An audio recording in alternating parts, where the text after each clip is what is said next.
The illustrious Jabba bids you welcome. I'm going to regret this. I'm Pete Mitchell. He's Peyton Jones. And this is the Church Planter Podcast, brought to you by Church Planter Magazine.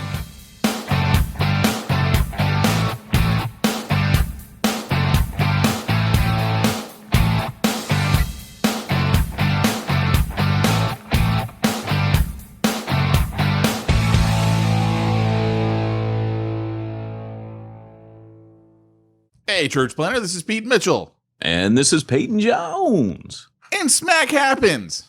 Smack happens. No denying it. That's a new t-shirt that Peyton Jones is having made up. Hashtag Absolutely. Smack happens. Did you see that t-shirt on Facebook where it says Calvinism, hashtag some lives matter? That was hilarious. I shared that with every Calvinist I knew. Oh, well, yeah. See, Here's the thing. I might have grown up in the church, but once you guys start getting into all this, I'm a Calvinist, I'm an Arminian, whatever. I thought that was like a nationality or something. And I'm like, I have no. So I had to go look that stuff up to understand the joke. Yeah. Yeah. And you got an education. Maybe that was that guy's intention. All I know is educate all of you. All I know is I was like, all right, well, still pretty confusing. You know, I like to end where Paul ends on that whole conversation. Keep in mind, he's talking about people groups. Keep in mind, he's talking about Israel versus the Gentiles. That is the context of that conversation. I think sometimes we rip that conversation out of its... I don't even know what conversation you're talking about, man. Romans 9, 10, 11. And where he ends is where everybody ought to end and kind of shut up. And that is, the mysteries of God's, his ways beyond finding out. Who knows the mind of the Lord, for who shall instruct him? I mean, Paul goes into this whole doxology. It's actually called the doxology. And it is about God's mysterious ways.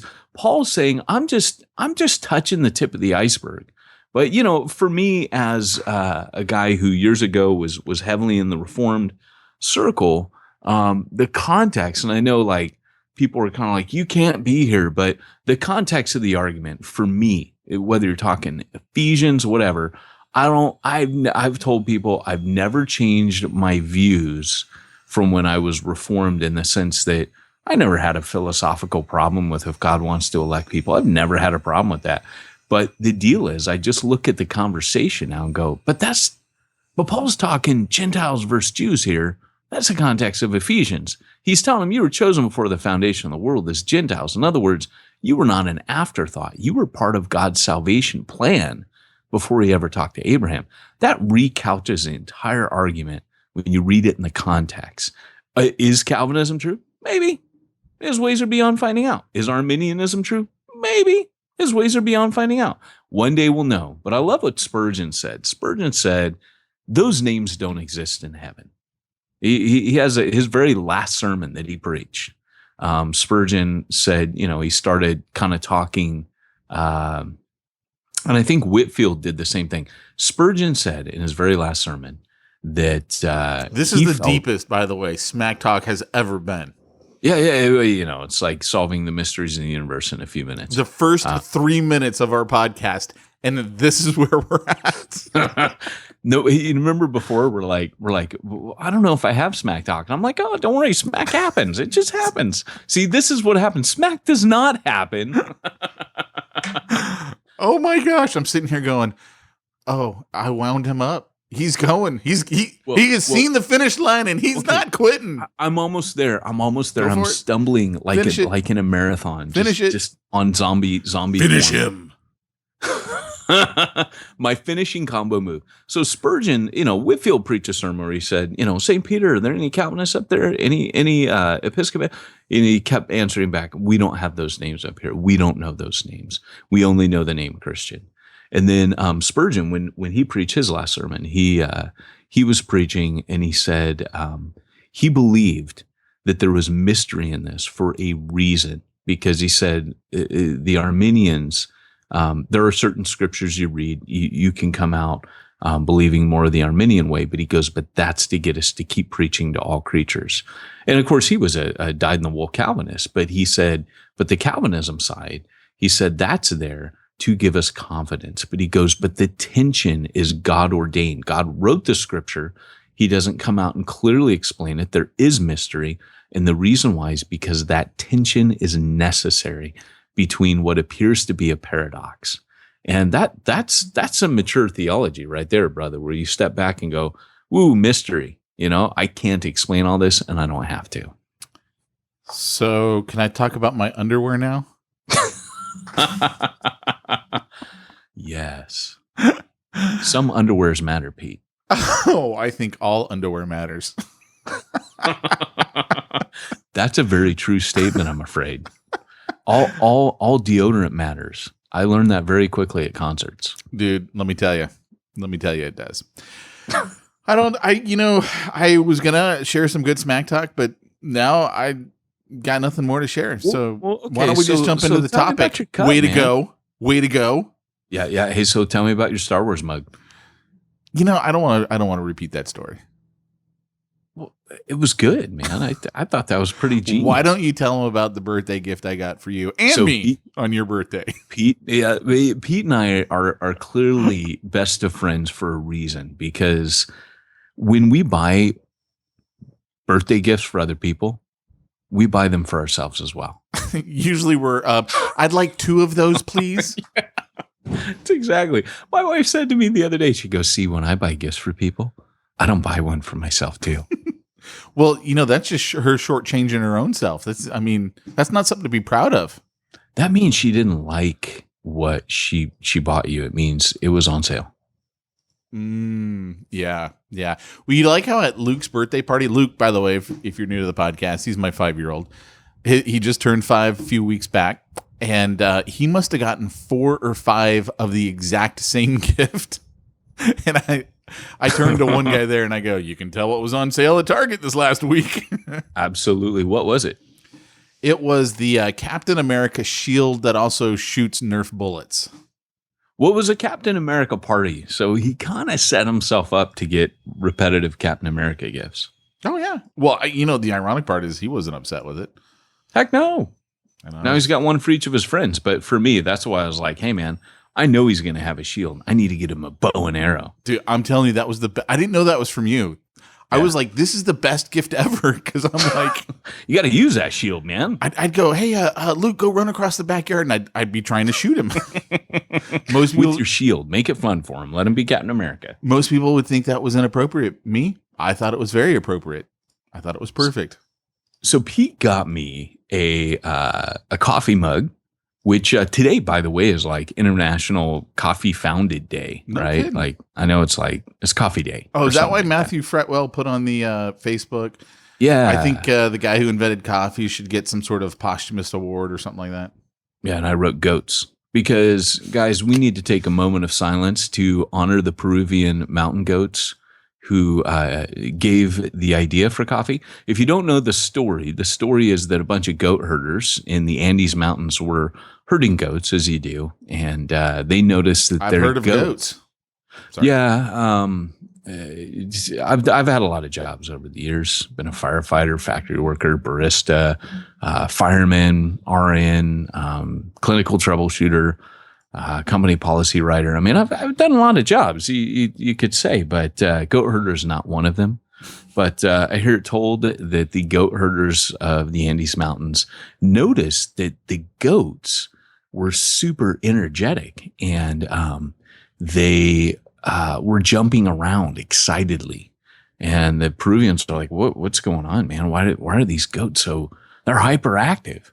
Turns out they were eating off of the coffee bush. If you don't know, your coffee bean is a seed inside of a big red ripe coffee berry that grows on the coffee plant. And what happens is they were eating. Why don't they sell coffee berries? They taste nasty. They're really nasty. And they're sour. Yeah, but so is that one coffee where the monkeys got to eat it and expel it, and then it's like the finest coffee ever. Yeah, you're right. You're right. It's their pooped out coffee bean. Yeah. So I think it should be like one of those type of products. These are coffee berries. And if you don't like it, there's a problem with you. Because that's basically what you're saying. You and I could probably start this. We could start a human processed coffee bean and poop out our coffee Why beans. did you go there? Seriously, that Dude, I'm just saying. You know where the line is? You know that line? About 2, 3, 4 miles over it. Church planner, look, we know you're bivocational. If you're looking for a way to really make your fortune, you create that coffee bean. And then I want to go on Shark Tank with it. Yeah. Jamie and I have been looking to come up with an idea so we can get on Shark Tank. Absolutely. And it will be worth a fortune. Why is it okay for monkeys? It's like monkey butt coffee or something? I don't think it is okay. That was my whole point. Wow. People apparently want to pay a bunch of money for it. I'm just saying. That's why I think you could have something really foul and just sell it for a lot of money. And then you're like, look, if you don't like it, the problem is with you. The truest fable that was ever written, Hans Christian Andersen, The Emperor's New Clothes. Because as soon as a monkey poops out a coffee bean and someone processes it, grinds it, roasts it, and sells it for a bunch of money, everyone's like, oh, this is the best coffee I've ever tasted. And yet, it's not. Yeah. I don't know. I never got to this coffee mug. By the way, guys, welcome to the Church Planner Podcast. What are we talking about on today's episode? What? What are we talking about on today's episode? We're going to talk about Halloween. That's it. How to get your Halloween on.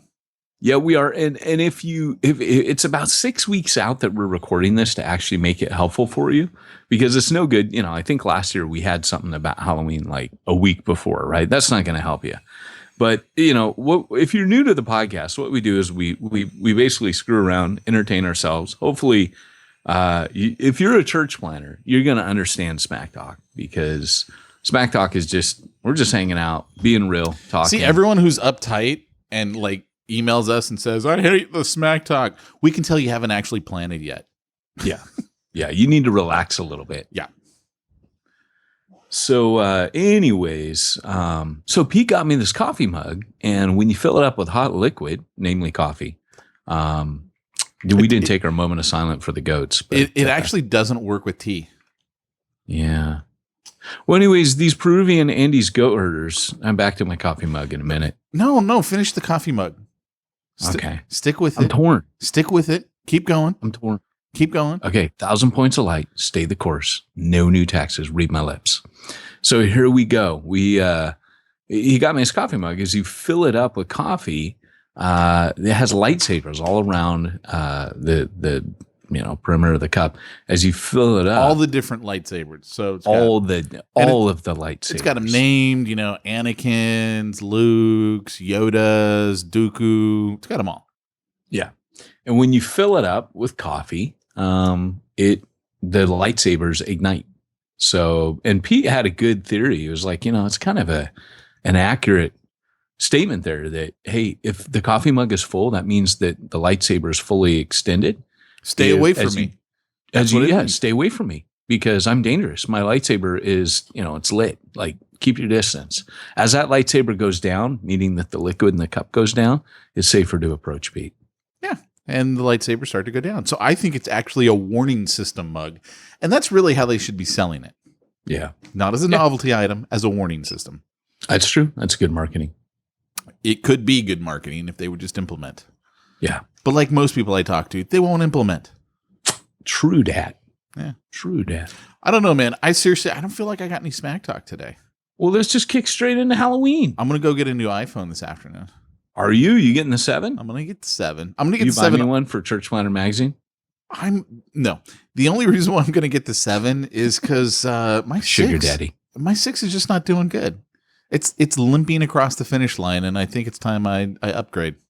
I think it's time. I got to check my contract, man. I'm never going to do one of those contracts again, man. They rip you on those things. They're like, oh, yeah, you buy your phone slowly over time. Next time I'm buying my phone flat out. Just buying it. Really? Why? Because then it's my phone, and I don't got to pay. They charge you all kinds of extra crap when you do that plan. Who are you with? AT&T. Oh, I don't know. Is that the mistake? I don't know. But, here's the thing that's honestly kept me from getting the iPhone 7. Like, I was like, this is just horrible. It doesn't have an earphone jack. Yeah, it doesn't have one. So I really don't want to go buy new headphones because it all has to go in now through the Lightning connector. Well, wait a second. So it has an earphone jack, the new wireless one? It has no headphone jack. Oh, okay. It has to go in through the Lightning. Yeah. connector. Are you trading your phone in? Yeah. Okay. Yeah, Verizon, they'll give you $250 for it. That's about what I'd get if I sold it on eBay. Right. So, does it have to be a Verizon phone, or can I trade in an AT&T phone? I bet I wouldn't even tell them. I doubt they're going to check it. Dude, I'm so going to check my contract. Yeah. Yeah, so because here's the thing. I sit at my desk all day with my phone plugged in, so I've always got a good charge.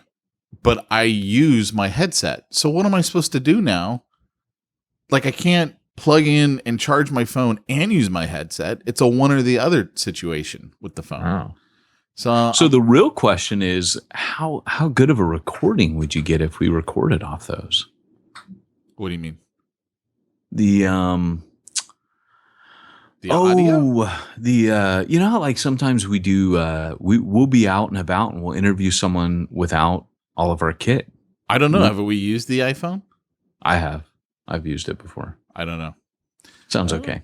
So, hey, by the way, there is a new podcast out. It's called Always Forward, and it is with the Anglican Church Planting Network. I want to get those guys on. They got some good stuff to say. And so if you guys are looking for another church planting podcast, you want to check them out. They just got started yesterday. So you can go give them a listen. Give them a little shout out. How much did they pay for you to promote? Because I didn't see Nothing. my cut. Nothing. Yeah, that's what I'd say too. That's just being kingdom minded, y'all. So hey, Pete, you know, I did notice that many Anglicans nowadays are using PayPal as a cheap and easy giving source. What? By the way, we have no sound effects today. What? Are you serious? After all those clips I sent over? After all those clips you sent me, yeah. Dang. I sent Pete like 100 sound bites today. Here, I can recreate them. Give me some sugar, baby. That was one of them. What was another one? Oh, wait. You found me attractive once. Yeah, but you got no. ugly, If you're gonna do that quote, you got to do it right. You used to find me attractive, baby. You got real ugly. That's such a great movie, man. I think I saw that movie in church, of all places. What? Yeah. Okay. Youth group. Come on. Kids, that's why you don't touch the Necronomicon. No, actually, I take that back. It was Evil Dead 2 we saw. We didn't. Army of Darkness. No, you did not. Yeah. I don't think that Army is of Darkness the was out yet. creepiest, scariest movie ever made. You're kidding me. No, Evil Dead 2? Well, actually, one is scary. One is. Evil Dead 2 was just funny. Like when he starts running in between the sets on this stage. Disclaimer, do not go watch that movie, everybody. If you've not seen it, don't be like, oh, Evil Dead. I would Pete watch it in church. I would love to go watch that movie. Sounds like I'm missing out. Don't do that. I don't remember it being a bad movie. Oh, no, Pete Mitchell. Army of Darkness is in an entirely different league. No, okay, here was the progression. I've still to this day never seen The Evil Dead. Because I heard that was supposed to be a serious movie. Evil Dead 2 was hilarious because it was like a spoof on the horror movie. Like when he's running from the thing that's chasing him and all of a sudden he starts running in between the sets. Yeah.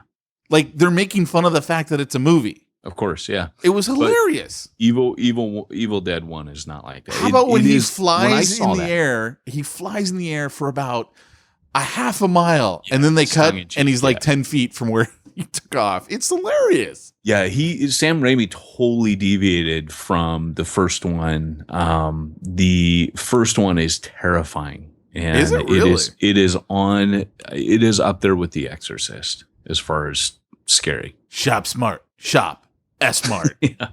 Yeah, you have no appreciation if you've seen Army of Darkness, which is a third part, which is all a comedy.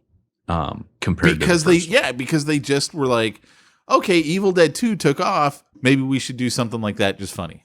Yeah. Yeah. And now apparently there's even a TV show on one of the cable premium channels. There is, yeah, and it's apparently meant to be funny, but I don't know. I watched the first episode and I was like, I am not watching this. Yeah. I was like, yeah, I didn't even bother, man. I didn't even bother. That's I'm way too holy for that. Well, but anyway, back to your Anglican church that's using PayPal as a cheap and easy placeholder. We can't ever do a commercial we right. Really can't, man. We start down the path and then it's like squirrel. I forgot we're doing a commercial. We are. We better do it over. Okay, please start it over again. Hey, Pete, I've been noticing a lot of Anglicans are using PayPal as a cheap and easy giving source. Well, stop it. A better solution is here. You need to tell them about mogive.com, and that's spelled MOGIV, Pete? .com/church. Mogive.com is a text-based and online giving platform built specifically for the needs of new and growing churches. Head on over to mogive.com/church to get your church started accepting money online and via text. You reminded me of Jim Carrey somehow in your face when you were doing that. Let me tell you a little something about fire safety, kids. Now let's just say those were great. Fire Marshal Bill. Let me tell you a little bit about online giving, kids. Dude, he was just scary. He's like burnt to death. He's like, let me tell you something about fire safety, kids.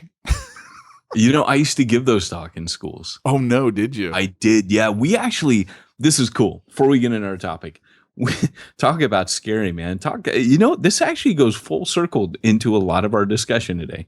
We had this trailer that we would take around in the, you know how like you go to those food carts and they're like at the carnival and it's like the back of a trailer truck, but it flops down. Like it's got a window that opens, becomes a counter. So those are like, chip wagons or whatever, they fry up fish and chips and stuff in them. So we had one of these when I was with the fire department, and they had this mannequin in there. And what they would do is they would fill up a chip pan. So it's like French fries, but they're thick cut and they fry them in oil. So what would happen is, when the oil gets to a certain degree of heat, it ignites. And so they were saying, look, you gotta be really careful. But while you're giving the presentation, you hit this little thing that sprinkles water on it. Like here's what happens to a chip fire if you put water on it, on an oil fire. And of course, the steam that comes off the heat, it spreads the oil droplets. So it causes this huge explosion. And the chick, her clothes burn up. It's like a mannequin. She catches on fire. Really creepy. It's kind of like the beginning of Charlie and the Chocolate Factory, where those little mannequins catch flame. It's pretty traumatic for kids. And kids cried and stuff because the explosion would happen. All this heat would come. Fire would shoot up into the sky. You'd have a burning mannequin. It wasn't pretty. Fun. Remember, kids? I love it, man. I love it. So why don't we just go ahead and jump right into today's topic? All right, cool. Great, Scott. It's time for this week's topic. Welcome, you are. Oh, gosh. You do better at that than our recording of Yoda. Hey, man, I should have a gig on Fiverr. That's all I'm saying. Happy birthday, Gina. Old you are, wise you will grow. Oh, man, I'm telling you, I start a new job. So let's talk a little bit about Halloween. Dear Pete and Peyton, my church doesn't believe in Halloween. This year, they'll be celebrating. No. What exactly do you mean by doesn't believe? Like you don't believe the date exists? You don't believe that October should go past 30 days? Well, let's talk for a second about this, because a lot of people don't know what to do when Halloween comes around in America. A lot of Christians like it, and they like it secretly because maybe they go to a church where they're like, Bobby Boucher, Halloween's a devil. So all of a sudden now they're in this dilemma because they're like, oh, I've been asked to go serve at the church carnival that they're doing, but church carnival kind of sucks. So what do I do? Right? So let's just kind of unpack it. Is it wrong to celebrate Halloween? Well, Pete and I did a podcast a little while ago that talked about, how to use the holidays to reach unreached people. Remember, in church planting, that's what you're trying to do. So Halloween rolls around. What we often do is, and by the way, I have no issue with Halloween whatsoever. If you ask me what I think about Halloween is, yes, it originally came about through Samhain.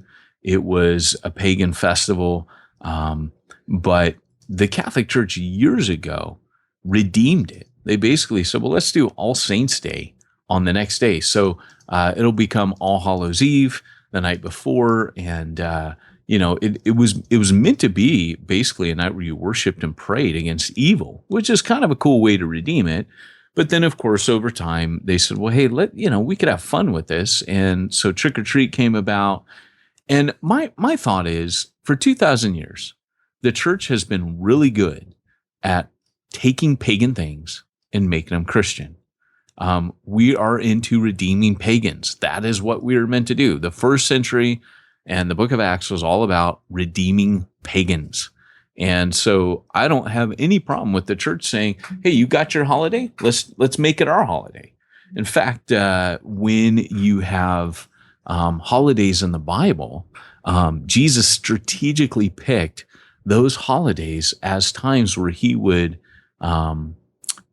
actually use them to proclaim who he was. And so following suit, just like Pentecost, not only on the Feast of Tabernacles did Jesus use the time where they poured out or was it the Feast of Trumpets? I can't remember, where they poured out the water on the temple steps and Jesus cries out, if any man thirsts, let him come to me. I mean, all of the holidays, Jesus did things, right? He would go to Jerusalem and he would make some incredible statement that would tie in with that holiday and everybody be talking about it. The day of Pentecost was the Feast of the First Fruits. So God seemed to set this precedent in the New Testament of using these holidays as a way of proclaiming Jesus. And so for me as a church planner, I'm looking at society, I'm looking at culture, and something's happened in America in the last 10 to 20 years where basically we're saying, hey, Halloween is cool. Now you got Halloween Christmas lights that you hang up. There's whole Halloween stores that open up around Halloween. If you're watching the culture, people are super into Halloween. So why not use that donkey for the master's use? Why not say, hey, the master has need of your donkey, Halloween. We're gonna set Jesus on this thing, and we're going to proclaim him and lift him up. And so for me, the key is, what do I do for Halloween? There's different approaches. You could, for example, always what the church has done before is said, Halloween is evil, and we need to come out from them and be separate, and we need to have our own Halloween. And so they have a harvest festival. It takes a lot of money, and it takes a lot of effort and a lot of money to make it good. But instead of giving candy, you can give out Bible tracts. No. So here's the deal. If you're going to do something like that, you have to make it better than trick-or-treating, right? Like this whole idea, we're not going to give out candy because that's celebrating Halloween. That's like saying, hey guys, Christianity is so miserable, kids, because you're talking to kids now. If you want kids, what you ought to be doing is saying, hey man, here's a gospel tract and here's a king-size chocolate bar, right? Go to Costco, knock yourself out, man. If you're going to represent Jesus, make it the best thing it can possibly be. And I don't care if you call it a harvest festival. I don't care if you call it an alternative or a safe trick or treat or whatever you want, but you can still get the gospel in there. Remember, the way to reach society is to serve it. So you can still, without celebrating the evil of Halloween, you can redeem that holiday by, whether you want to like make a point of putting a message in it or not, you can still redeem it. And the way that you redeem it is maybe you have at your booths, you have things that are going to be tied in. Like what we used to do was we used to have each ministry of the church do something, and that was helpful. But really, to be honest, I'm not a big fan of carnivals. What we did when we first church planted in Long Beach was, and here's the thing. I think when the churches started doing this, these alternative Halloweens, people started kind of going, you know what, that was safe. I don't like the idea of my kids going out with all these strange, creepy people. But the church people giving out the candy, I'm pretty sure there's not going to be razor blades in that. And so people started getting a taste of security for their kids. Because it used to be when I was a kid, our parents would turn us loose just before dark. We would go out for hours and hours, and then we'd come back, in the wee hours of the night, man. Mom would say, come home by 10 o'clock. And dude, we were like 8 years old, 9 years old, 10 years old. Like, we didn't walk the streets with our parents. Nowadays, you would not even think of doing that, right? True. I mean, did you go trick-or-treating as a kid? I did a lot. That's awesome, dude. Yeah. My Baptist family still went trick-or-treating. Yeah, baby. But we never had a party at the church. And I'm sure there were plenty of people at the church who would have been like bent out of shape. Yeah. And that's what I was saying earlier is I think people kind of, they hide it if they do it nowadays because they're like, oh, I don't want to be seen to be evil. I always tell people Halloween's my favorite holiday. It's an adult holiday. That's the thing. It's not a kid holiday. Like, adults feel like they can have fun with it. Yeah. I like them all. I mean, I like all the holidays, but candy, that's an awesome way to celebrate. For some reason, for me, that's better than gifts at Christmas. Candy's just awesome. Costumes are awesome. Seeing people's imagination and making their own costumes. I love that stuff. And the thing is that I was raised in a family. Here's kind of a maybe a disclaimer for people who are like, oh, you're evil. Yes, I am. The Bible does say that about me. But at the same time, my family was steeped in the occult. So when I was growing up, when I see Halloween, it's a very bad imitation of the real deal.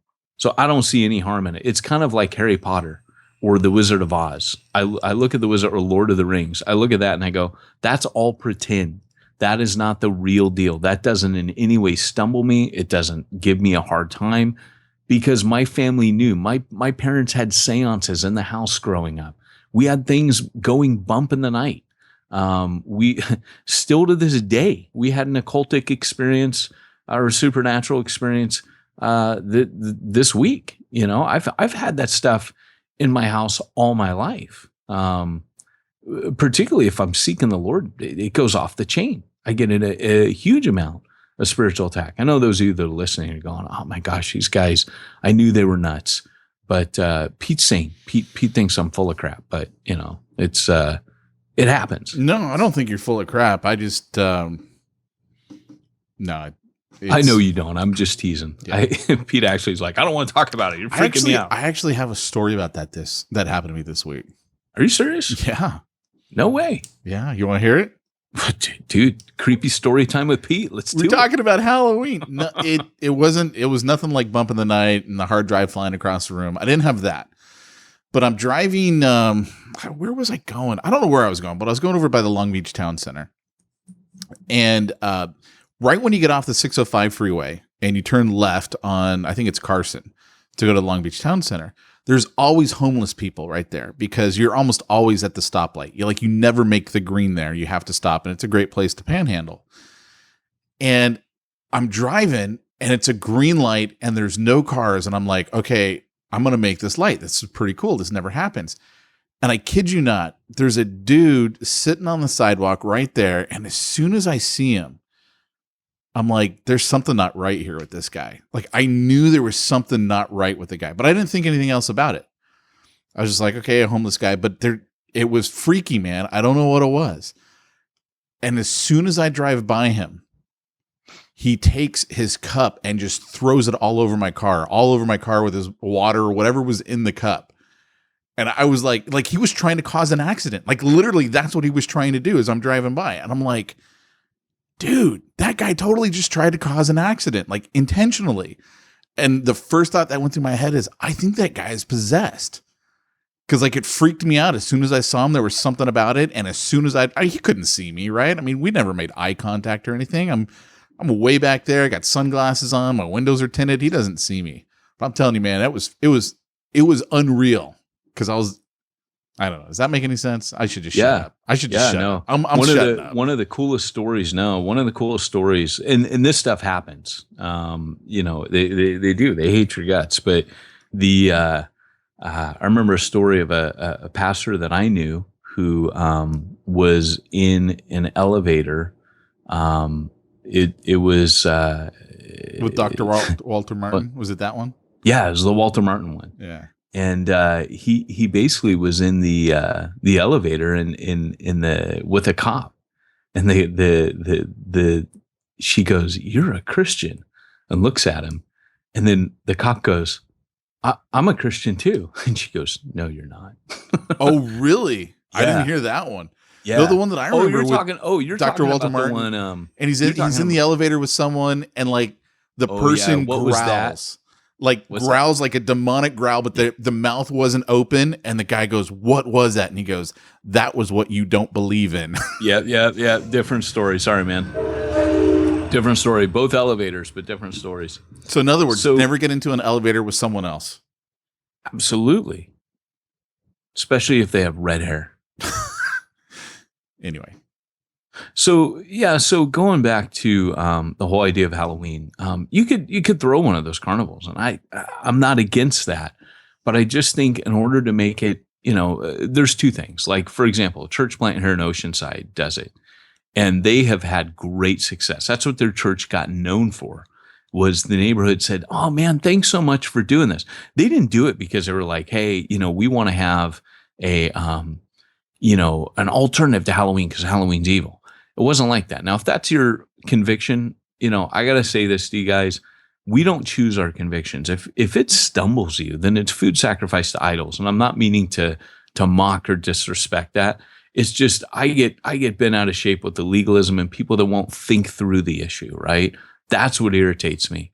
But if you're on the other side of that and you're like, hey, I still, I can't, you don't choose your convictions, and that's cool, right? It's okay.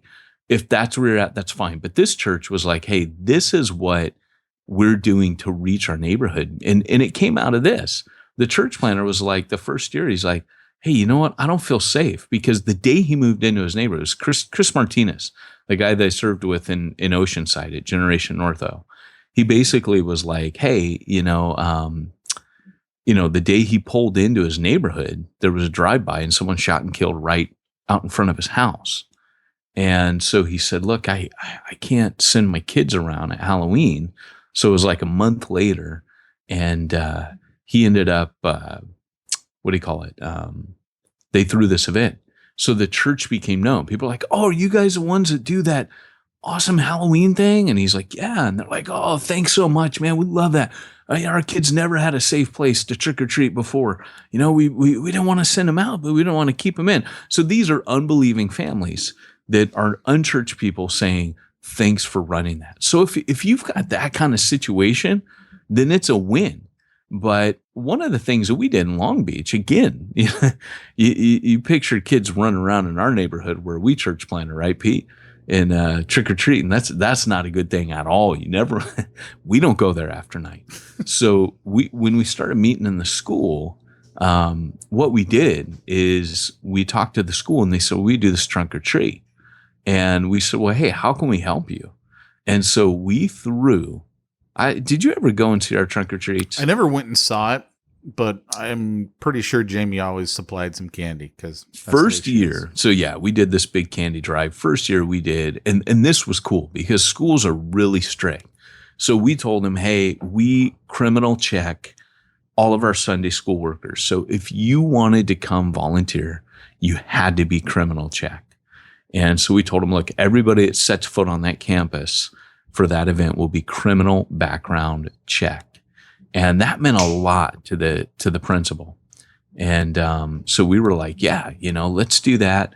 And the principal was like, because when we did it, man, we went all out. So the first year, Charlie did it. He had everyone dress up. I think they did a pirate theme, but somehow Charlie ended up in a penguin costume. I have pictures. Why? Hey, you never know when you need to blackmail someone with a giant picture of them in a penguin costume. Was it a pink penguin? No. Should have been a pink penguin. It should have. It really should have been. I would have had a lot more leverage with that. But basically what happened was they knocked it out of the park. But the next year, our Sunday school coordinators had done this, what do you call it? Vocational. Why is my brain not working today? VBS, Vacation Bible School. You had the small coffee this morning. I actually did. I did. Yeah. And Vacation Bible School. And I here's the deal, Pete. I went to Starbucks with my daughter. I do these daddy-daughter dates on Fridays. So I take her out to breakfast, but she wanted to go to Starbucks. We go to Starbucks today, and I have learned that Starbucks coffee is not as strong as the coffee I make. I make really strong coffee. Yeah, I just remember back someone on Facebook who used to go to Refuge Long Beach, and he was commenting on some post about, another reason we shouldn't go to Starbucks. I don't know what it was. And he goes, well, I already don't go there because they make really blankety blank coffee. And it was just so funny the way he said it. And it was a guy from Refuge. It was pretty funny. Yeah, we bought our coffee from the gay coffee house. If you remember, we were in the park. We went to Hot Java. I thought they were all gay Huh? there in Long Beach. I thought all the coffee houses were gay. All the ones in our neighborhood were. Yeah. You had the Ambrosia Cafe across the street. That was a gay hangout. Portfolio, and which is where Neil Cole. Pretty much everywhere around where we were. Pretty much. Yeah. So what was interesting was that, but we did that to build relationship. But again, this is what I'm saying, guys. There are different alternative ways. The other thing is, you do it in your neighborhood. Like I don't know if you guys do this or not, but do you trick or treat with your neighbors? My neighborhood goes around like together. There's my entire street moves in this giant, like 20, 30 person mob. All of us that have kids know each other, and we go around all together. And this year, I still to this date don't know what I'm going to do for Halloween, but it will involve trick or treating. So yeah. So in one of the things that you can do too is you can do your little carnival deal, just for like 2 hours. Don't make it a super big deal. Make it so that people can do both. Let me tell you about a couple of years back, a couple of Halloweens back, I went to this church. What city was it in? It wasn't that far. And like 3 nights that week, they did a haunted house at their church. Remember the one in LA? Was it Angel's Church or Luis or whatever? They used to do this like Halloween thing. Oh, yeah. Who was it? Whoever it was that used David Trujillo. Yeah, okay, David Trujillo. When he used to do it, they could no longer do it wherever they were doing it. So they moved it to this other church, another Calvary Chapel in another city. I think it was like Southgate or something. I can't remember exactly. And I'm talking to the pastor because I'm there with, Church Planter Magazine. They're like, oh, yeah, come through. And they, let me cut the line, because I'm like, yeah, I'm with Church Planter Magazine. I want to do an article on this. Yeah, press pass. Backstage pads, like Wayne and Garth. That has gotten us into some serious green rooms in the past. I'm telling you, yeah, I didn't have to wait in that line like all the other people. I got to go right in.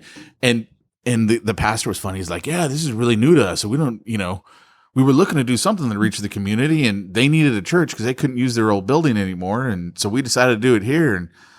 And they put on a haunted house in their building where they took you through in groups. And basically they were taking you through hell. Literally, it starts off at a funeral, and then you go through hell, demons, fog machines. Kids loved it, right? Because they're like, oh yeah, it's Halloween. But they're actually telling you the gospel story as you go through it.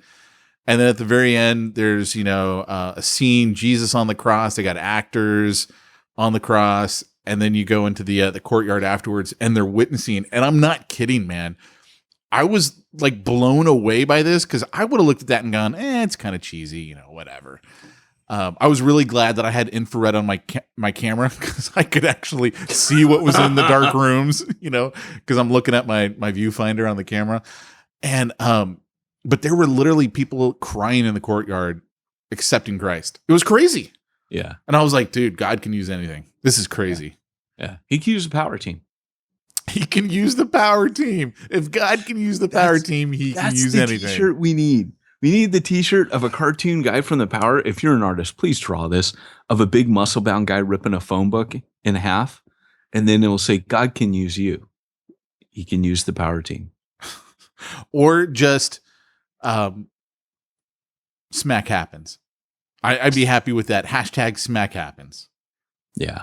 With the guy ripping the phone book? With the guy ripping the phone book. Yeah, absolutely. I think that'd be perfect. Can you imagine if we did a collage of all the crap we've talked about on the Church Planner podcast?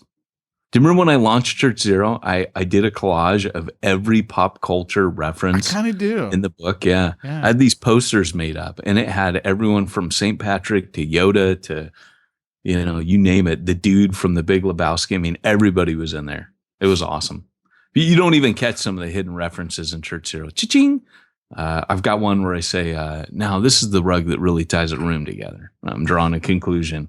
And I'm like, only some people are going to get that. And I bet they're not readers. That's the ironic part. I bet they're not readers. As a whole, the people who would get that from The Big Lebowski, not readers. Not readers. And I hear tell that the audio version is much preferred. That it's, everybody who listens to the audio version says, I was laughing the whole time I'm listening to this book. I can tell you, honestly, that's one of the few books I have not listened to on Audible. Are you serious? Well, because I bought the book and I read it. The guy is awesome. His name was John Gager. Dude rocked that book. Read it way better than I could have. That's funny. Even did the Yoda voice at the beginning. Did he really? Yeah, I found out from my next book that they're not going to do an audio book. What if you read it? Didn't you talk to him about that? What'd they say? I even have a buddy of mine who does audiobooks. He's like, Peyton, I'll read that for you. Like, no cost. I'm like, well, we want to wait and see, blah, blah. Because it's Zondervan now. Unless you're a big boy, right? They're not gonna invest in the audiobook. So I was kind of bummed. So we need to start the Save Ferris campaign, do Peyton's audiobook campaign. Yeah, but then I think they might be really scared when only 10 people sign up. They might be like, why did we go with this author again? Hey, you know what? What they're telling me is you got to work for it, pal. And I'm cool with that. Let's work for it. Let's see if it happens. If the book deserves to have an audio, it'll have an audio. Dude, all I can tell you is the old Church Planner podcast, the numbers are on the rise. Yeah, baby. We were up 20% last month. Wow. Not bad after doing this thing for 3 years. That's a good bump. Not bad. I don't know if it was just a freak of a month or what. So we'll see here in September. We might have a little bit of social media help these days. We have a new director in New Breed, and he's been up in the social media bumps. So we'll see. I'm not taking credit for that, saying it's from that area. I don't know. That's the only thing different that's been happening from my end. I'll take wherever it comes from. Dude, I haven't blogged or done any of that crap forever. Hey, audience, how you doing? Okay, back to Halloween. And we even missed an episode last month. Did we really? Yeah. Oh. I'll give you a hint. It wasn't because I wasn't here. Did I let you know I wasn't there this time? I think that was the one where I called you the day before, or I texted you and I'm like, oh, okay. So are you going to be here tomorrow? And you're like, oh yeah, I forgot to tell you. No.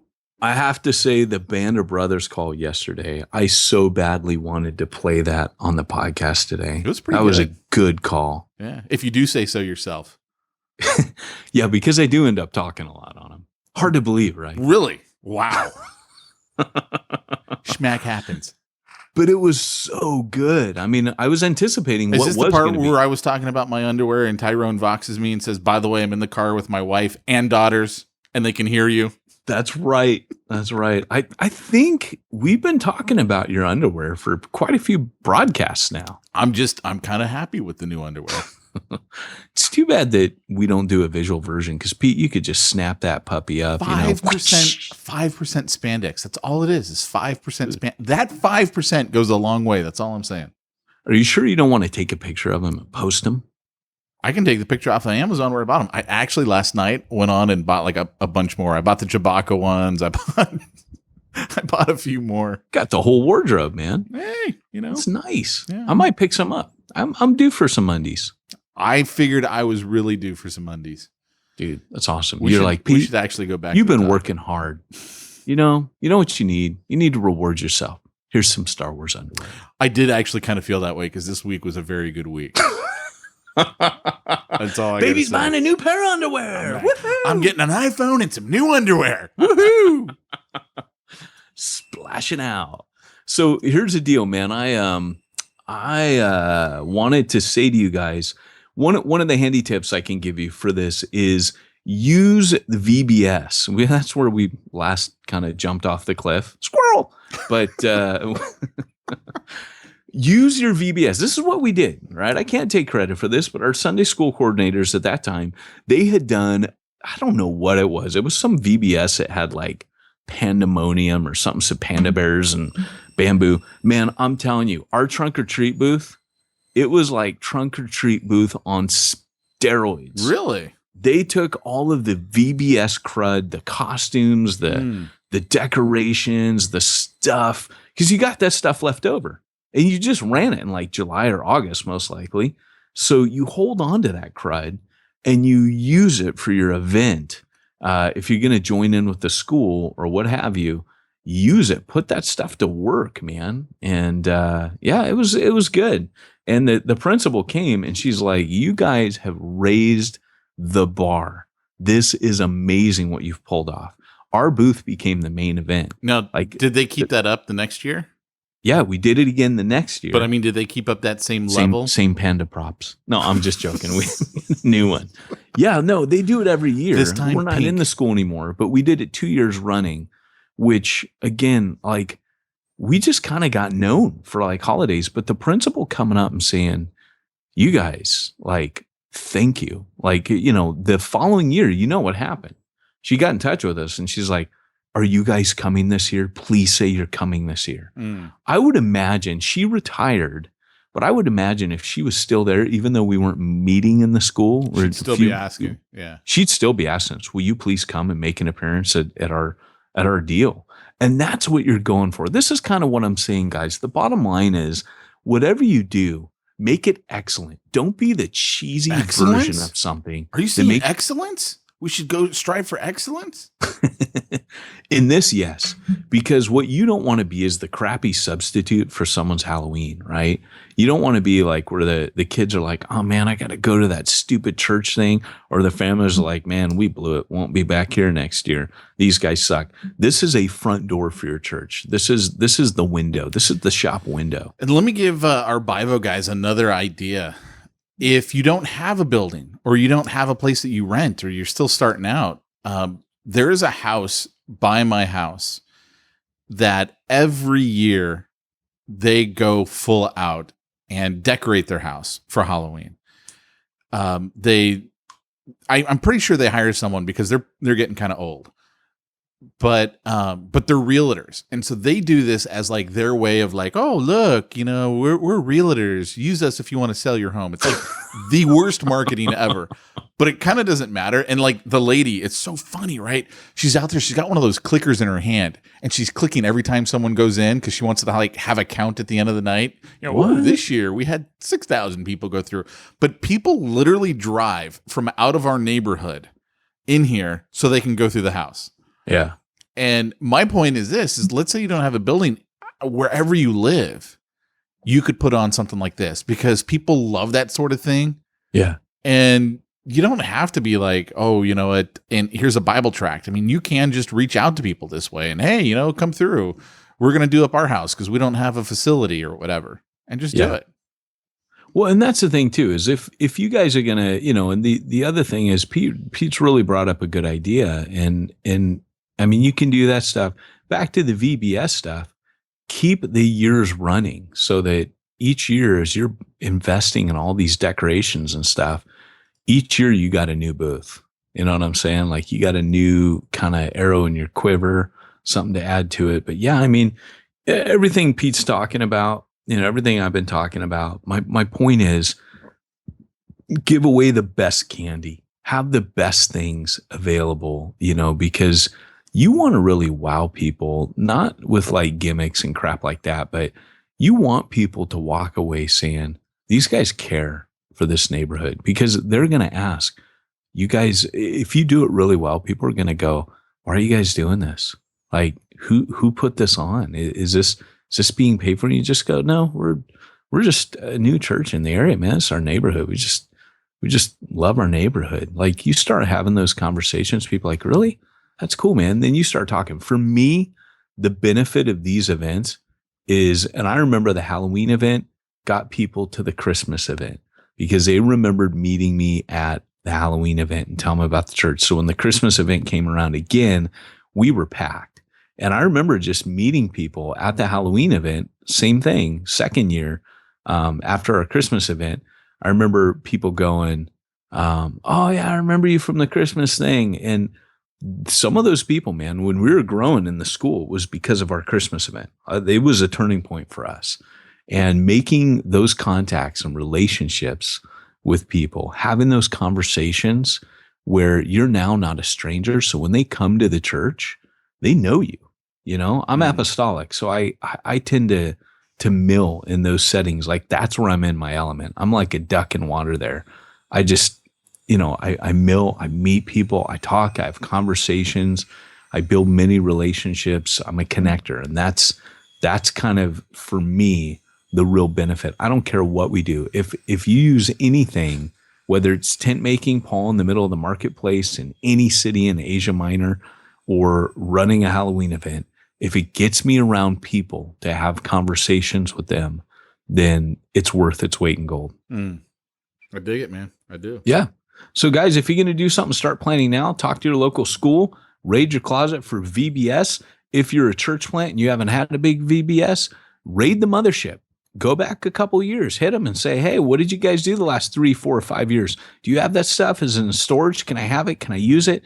But if you're going to do it at a school, bust out 4 or 5 booths. Tell that principal, hey, we really want to do this nice. So anyways, guys, I hope that helps. Again, you can move around the neighborhood, trick-or-treating with your neighborhood. That will form relationships. That will form community. If they don't do that, why don't you start it? There's just tons of ideas, but use the big holidays to reach unreached people. It's something that we're all united by. It's something that brings people together. I don't think you standing, shaking your finger, and saying that kids shouldn't get candy because it's the devil's holiday. I don't think that's going to have the witness that you intended it to have. But if you can redeem paganism, if you can put it to work for the gospel, and plunder the enemy's goods and divide the spoils and souls that are won to Christ, then you've won, man. So that's it. Well, guys, this has been the Church Planter Podcast with Pete Mitchell and Peyton Jones, reminding you if you want to reach the ones nobody's reached. Oh, huh? Are you a math pastor? No. Are you a podcasting pastor? Maybe. I just want to get to the end and go home. I may be a forgetful pastor, Pete. Well, let me just throw out there to you before you end out the podcast that if you happen to have a church plant and you're not a math pastor and you really don't want to go to jail for screwing up stuff with the IRS, you don't want to handle workman's comp, you don't understand the whole parsonage thing and getting your pay done right, then maybe, Peyton, maybe you ought to consider simplifychurch.com. because they will do all of that stuff for you. I will consider that, Pete. SimplifyChurch.com? Head on over to SimplifyChurch.com. Tell them Pete and Peyton sent you. Tell them Pete That's and Peyton so simple, sent you. Pete. I'm trying to do it as Fire Marshal Bill. Tell them Pete and Peyton sent you. That's so simple, Pete. It's almost as simple as reaching those that nobody's reaching. It's almost as simple as mogive.com/church. Wow. You would have to go where nobody's going and do what nobody's doing. That's the end of our podcast.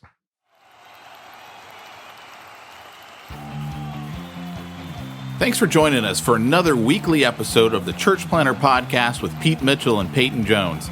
We'd love to hear your comments on this episode of the Church Planter Podcast.